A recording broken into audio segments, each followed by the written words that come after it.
என்ன தெரிகிறது? அது ஒண்ணுமில்லடா. மன்னா. ஆமாம், உன் பெயர் என்ன? சாரங்கபாணி.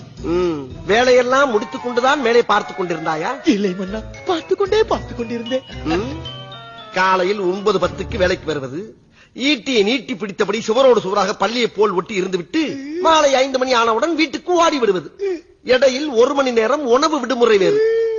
5 அறிவு ஜீவன் போல் உங்களுக்கெல்லாம் ஒரு வாழ்க்கை. கேட்டால் அரசாங்க உத்தியோகம் என்று வெளியே பீத்திக் கொள்வது. அல்லக்கை முண்டமே, ஒழுங்காய் வேலை பார்ப்பவர்கள் கூட உன்னை பார்த்து கெட்டு விடுவார்களா? மாதம் பிறந்தால் சம்பளம் வாங்குகிறாய் அல்லவா?